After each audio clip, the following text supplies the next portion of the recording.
Hi everyone, it's Leanne and I'm here to walk you through a resource that I had created for Constitution Day that is available for you to use.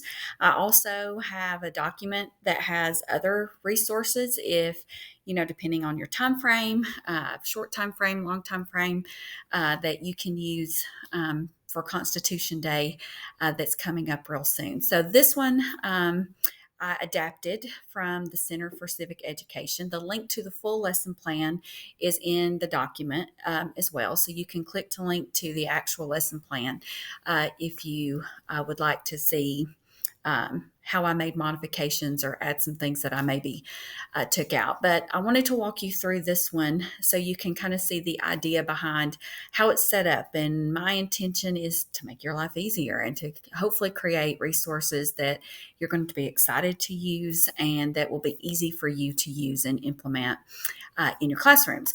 So I basically took that lesson plan and did a little modifications, but I also created it as one presentation and pulled in resources from the lesson and additional resources that I thought needed to be added and put them all in one spot and went ahead and created a presentation. This one's in Google Slides. That's what I use a lot. Definitely could be done in PowerPoint and downloaded to use as a PowerPoint if you don't have Google Slides or don't like using Google Slides. So that's what this one is.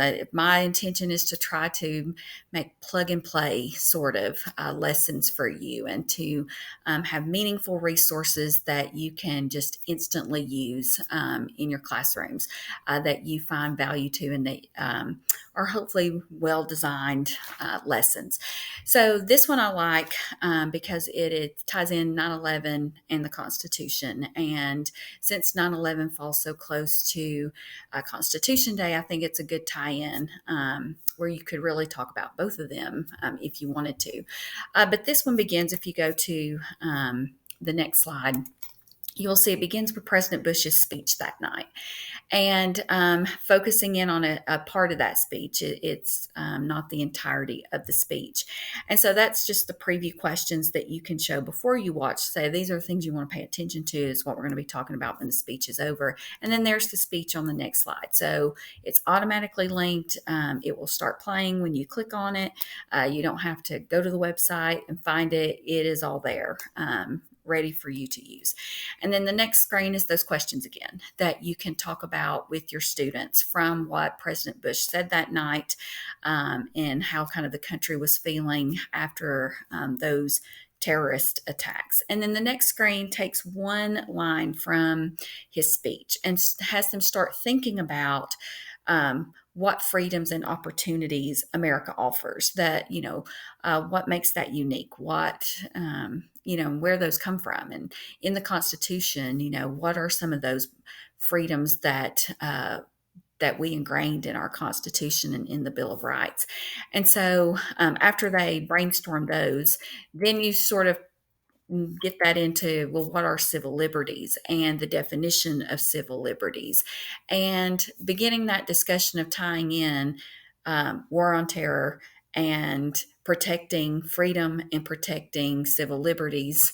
And in fighting a war on terrorism, sometimes is that a conflict. And it's going to focus on the Patriot Act as one of the reactions to 9/11 and some of the changes that were made. And, is it necessary to give up a little bit of those freedoms in order to gain security? So that's kind of the discussion point that students have. And I used this last year, and we used it in an advisement period that we have every Tuesday. It's a 30-minute block of time where we meet by grade level. And so when I put this together last year, I did it so that any teacher, even a non-government teacher, should be able to walk through these things with their students, and it should be easy for them to do. And we got a lot of positive feedback from the students last year, and teachers said they didn't even make it through all of it in that 30 minutes because the kids were having such good discussions and asking some very relevant questions. So I think you will find the same thing to be true. So I really just focused in on these three parts of the Bill of Rights: the First Amendment, the Fourth Amendment, and the Fifth Amendment, in connecting with the parts of the Patriot Act that it may conflict with, because I think it really is getting at the freedoms and that's where you can kind of guide the discussion, is thinking about what freedoms are in these particular amendments. And again, if you're using it school wide and maybe the teachers aren't government teachers or even social studies teachers, I think this is helpful to have those in there and just to stick to what's here. Of course, if you're teaching AP or using this in an extended class period in your own classroom, you absolutely could dive deeper into this and Ninth Amendment as well. But I think this is pretty basic to stick to. And so then you're going to have kids look at the actual Patriot Act, and a lot of them don't even know it exists. Some teachers might not even know that it exists, but that the intention of the law was to try to be able to ferret out the terrorists and where are they, and to try to prevent us from another attack on such a scale. And so if you look at the original lesson plan, it has excerpts from the legislation. And so I decided not to use that again in this shortened time frame for how we were using it. And I instead brought in this video from the History Channel to give an overview of what the Patriot Act is in a pretty neutral lens. And but by all means, if you have more time and a whole class period that you want to spend, or higher level students AP course, you definitely could use the full lesson plan and you bring back in those pieces of legislation that I took out. But I think for what we were using it for a whole school celebration of Constitution Day, this video worked fine in explaining what the Patriot Act did, so that students could then talk about what are some conflicts they see with civil liberties, and were there any aspects of the Patriot Act that may have infringed upon civil liberties. And I love political cartoons. I use them all the time.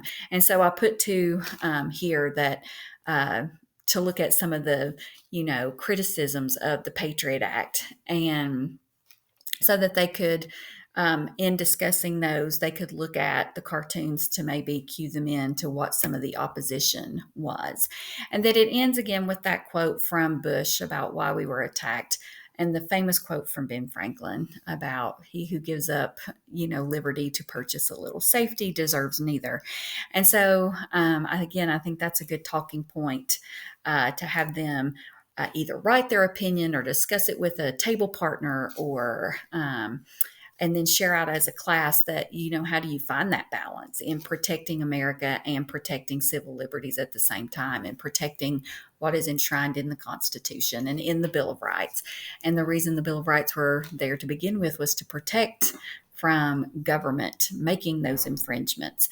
And so, there's other things you could have them do. If you're using it in a full class period, you could have them write an editorial. I think I have that in the resource for other options in this lesson, for how you could have them write an editorial in the newspaper. Again, if you're using this in a full class period, I think that's a good ticket out the door, so to speak, is to have them think about it, and to do that through the lens of a newspaper editorial. And I think I gave 4 guiding questions there to kind of guide that thinking that is available in the lesson plan resource. So hopefully you will find this useful. You'll like this format. I appreciate any feedback, of course. If this is not the direction you want professional development to go this year, other things that you are interested in having professional development on, or lessons that maybe you struggle to teach that or find harder to teach and want different ways of engaging students in that, then please email us and let us know. And we'll absolutely try to focus next month or in the coming months a professional development on those areas that you show interest in. So again, I hope y'all have a great Constitution Day and find this resource useful. And email us if you have any questions, and absolutely with your suggestions. So hope to talk to you soon. Bye-bye.